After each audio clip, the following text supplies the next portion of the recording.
With the advent of electronic processing, communication, and storage of medical data, it's much easier to share patient information among the healthcare professionals who treat them. But how can people's private health information be kept confidential and secure at the same time? In the U.S., this concern has been addressed by a group of federal laws known as HIPAA, the Health Insurance Portability and Accountability Act of 1996. And everyone who works in healthcare-related fields should have a practical understanding of the HIPAA regulations and how HIPAA affects them. This program will discuss HIPAA's requirements, explain its language, and provide the information employers and employees need to understand and comply with the law.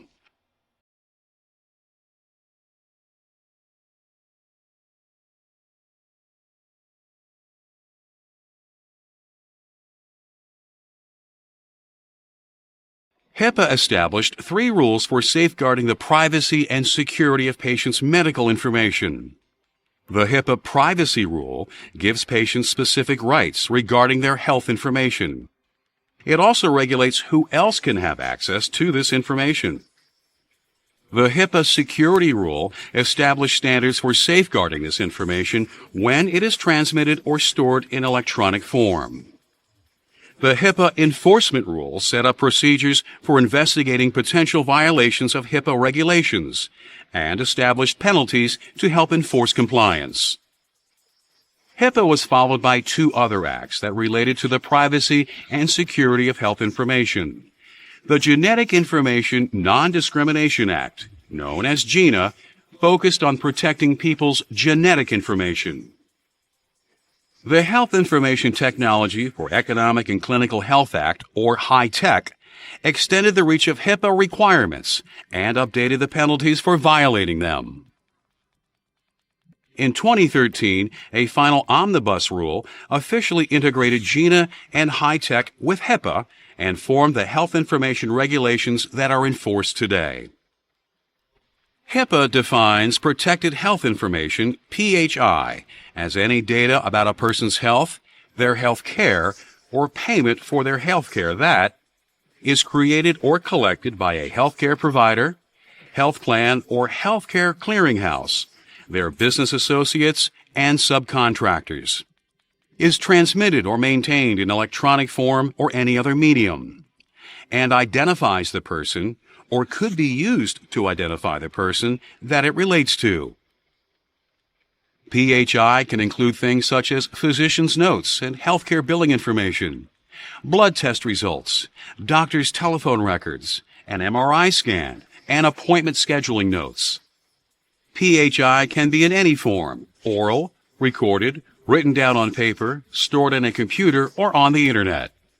PHI that is stored or transmitted in electronic form is sometimes referred to as ePHI. Just keep in mind that whatever term is used, the P stands for protected.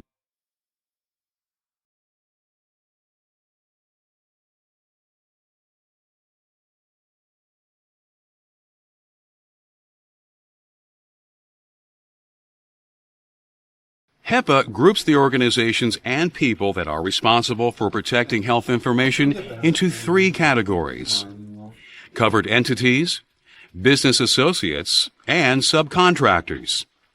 A covered entity is a healthcare provider that electronically transmits health information in connection with certain types of administrative and financial transactions. Doctors, clinics, psychologists, dentists, nursing homes, and pharmacies can all be covered entities. A covered entity can also be a health plan, such as health insurance companies, HMOs, and government programs that pay for health care, such as Medicare, Medicaid, as well as military and veterans programs. A healthcare clearinghouse can be a covered entity as well. This includes entities that process non-standard health information received from another entity into a standard form. A business associate is a person or business that has access to PHI as part of working with or providing services to a covered entity. Business associates can include a physician's medical transcriptionist, a consultant who performs utilization reviews for a hospital, or an accounting firm that audits a company's health plan. A subcontractor is a person or business who has access to PHI while working with or providing services to a business associate. For example, when the CPA firm that is a business associate of a covered entity buys data storage services from a third party, that third party is a subcontractor. Similarly, if a medical transcriptionist has a local computer services company inspect the contents of her hard drive, that company is a subcontractor. Knowing what types of companies fit into these categories is important, because chances are you or your employer fall into one of them, so you will need to comply with HIPAA regulations.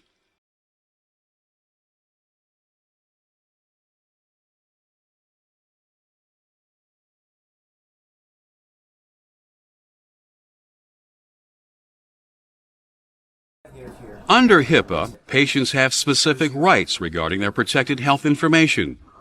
First, covered entities are required to provide patients with a Notice of Privacy Practices, or NPP. This document outlines the entity's policies regarding the use and disclosure of a patient's PHI. The NPP must be given to patients the first day they are provided with a service, or as soon as possible following an emergency. Under HIPAA, patients have the right to inspect, correct, and request that changes be made to their PHI.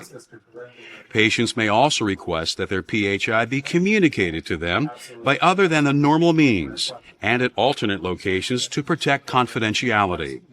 For example, a patient could ask a fertility clinic not to call them at work, but to send them an email at home, or ask a specialist not to send an appointment reminder by postcard, but enclosed in an envelope. In some cases, a patient's request for access to their PHI may be denied by the covered entity. This may occur when the information is in the form of psychotherapy notes, has been compiled for use in a civil, criminal, or administrative proceeding, is held by a correctional institution, and access could jeopardize the health and safety of inmates, employees, or others, and in certain other limited circumstances. In these cases, HIPAA requires the covered entity to provide the patient with a written explanation of why their request is being denied and inform them of how they can complain to the covered entity's privacy officer or to the Department of Health and Human Services. A patient also has a right to designate a third party to receive their ePHI, request an accounting of PHI disclosures made by a covered entity for up to 6 years prior to the request. If for any reason the patient is incapable of exercising their rights, for example, if they are small children or mentally handicapped, a representative can be chosen to exercise these rights on their behalf.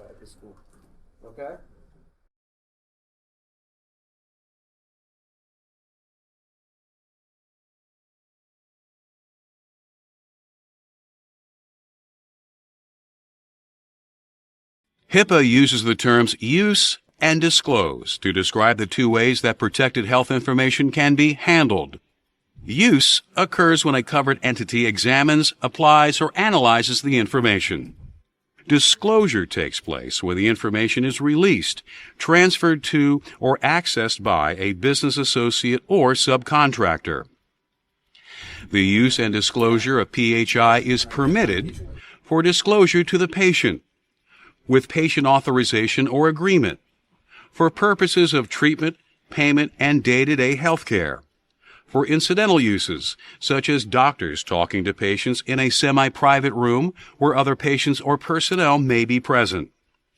The use or disclosure of PHI is required when it's requested or authorized by the patient, when it's requested by the Department of Health and Human Services, and since healthcare providers need access to PHI to provide quality care to a patient, patients cannot restrict disclosure of their PHI for purposes of medical treatment. But patients can restrict disclosure to a health plan or the plan's business associates if the person has already paid for the treatment themselves. HIPAA restricts how much patient PHI can be used or disclosed by enforcing the minimum necessary standard. This standard requires that any ePHI that is not strictly necessary to get the job done will not be used by a covered entity or disclosed to a business associate or subcontractor. There are several situations where this minimum PHI may be used or disclosed without patient authorization. The most common of these is in day-to-day healthcare operations, such as patient treatment and when a health plan is making payment for services that a patient has received. The minimum necessary PHI may also be shared without patient permission or authorization when it's in the interest of public health, to control or prevent disease, for health oversight activities, to monitor FDA-regulated products, to comply with a HIPAA investigation, and for certain law enforcement purposes. At a minimum, a patient's signed authorization is not required, but their verbal permission is required to use or disclose minimum PHI for the purpose of maintaining a covered entity's patient directory or informing family or other people who are involved in a patient's care. However, a signed patient authorization is required for the use or disclosure of psychotherapy notes, unless that use or disclosure is required by the healthcare provider, permitted or required by law. Does that make sense? Yes. This is what...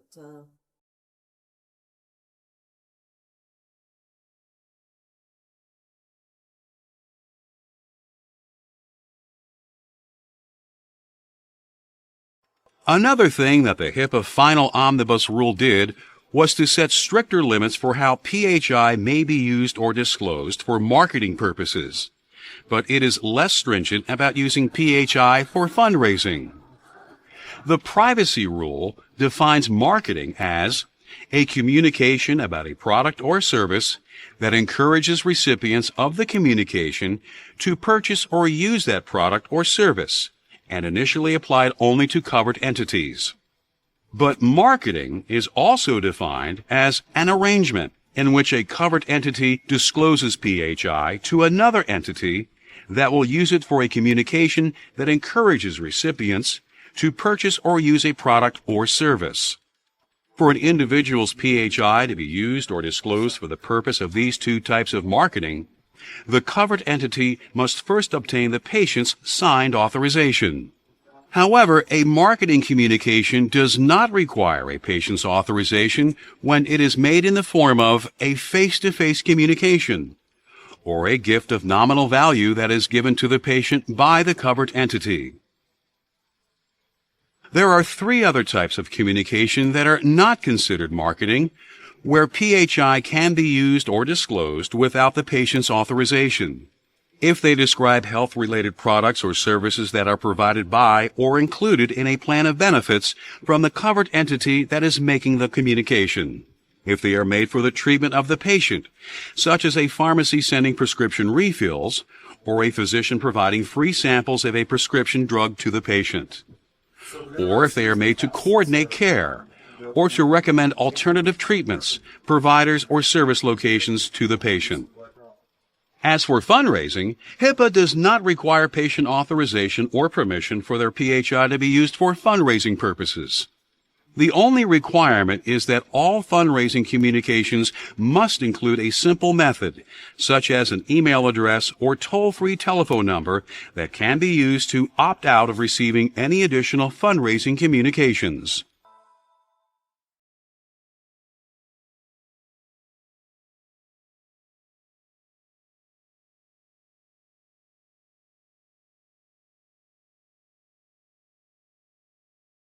The HIPAA security rule deals with protecting the confidentiality and integrity of PHI when it is in electronic form, also known as ePHI. The rule is intended to prevent ePHI from being accessed by unauthorized persons or otherwise tampered with. To accomplish this, the security rule requires the use of administrative, technical, and physical safeguards on the part of entities that have custody of this information. Administrative safeguards are policies and procedures that limit access to ePHI. They include systems that detect, correct, and prevent security breaches, incident policies that describe how to respond to a breach if one occurs, ongoing audits and evaluations to ensure compliance with HIPAA regulations, contingency plans for protecting ePHI during emergencies and natural disasters. Technical safeguards protect the data storage and transmission systems that handle ePHI from inside computer systems and networks, such as monitoring and antivirus software, encryption and digital signatures, and alarms regarding suspicious activity. Physical safeguards work from the outside. They restrict access to computers and other high-tech equipment that stores and transmits ePHI, as well as the rooms and buildings that house the equipment. These include things such as parking restrictions, security guards, and ID badges. Unique personal IDs and regularly updated passwords. Remember, never share your password with anyone else. And controls that keep ePHI secure when computer hardware or software is being moved or disposed of.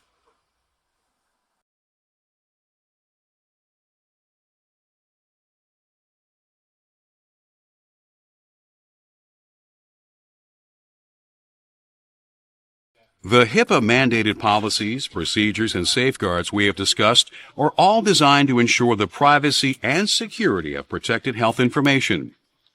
But when impermissible access, acquisition, use, or disclosure of PHI occurs in spite of these measures, that violation is called a breach. If a breach is suspected, HIPAA presumes that one has actually occurred unless the covered entity that is involved can demonstrate that there is a low probability that PHI was actually compromised. If it is determined that a breach has in fact occurred, the covered entity must inform patients of that fact. This breach notification must be accomplished within 60 days of the date of the breach. If the breach affects the PHI of 500 people or more, the news media must be informed of the breach as well. HIPAA also requires that the Department of Health and Human Services be notified of all breaches. The penalties for having a data breach occur can be significant, up to $1.5 million per violation. And anyone who creates, receives, maintains, or transmits PHI on behalf of a covered entity can be subject to these penalties, including individuals and business entities. So there are strong incentives for you and your employer to follow HIPAA guidelines carefully. We've seen that HIPAA regulations can go into considerable detail, but they're really not that hard to get a handle on if you keep a few basic principles in mind. Let's review. HIPAA is a set of federal laws that protects the privacy and security of patients' health information. Protected health information, PHI, can be any data about a person's health, their health care, or payment for their health care that identifies the person or that could be used to identify the person that it relates to. PHI can be in any form, oral, written, or electronic. HIPAA groups businesses and individuals that have access to PHI into three categories: covered entities, business associates, and subcontractors. All of these groups are bound by the HIPAA privacy, security, and enforcement rules. Penalties for HIPAA violations can be significant, in excess of $1 million. The use of digital information technology has made it possible to make better health care available to more people. But that benefit should not have to come at the cost of anyone's privacy. When you understand the objectives of the HIPAA regulations and the procedures that make them work, you can help to guarantee the confidentiality of every patient's private health information every day.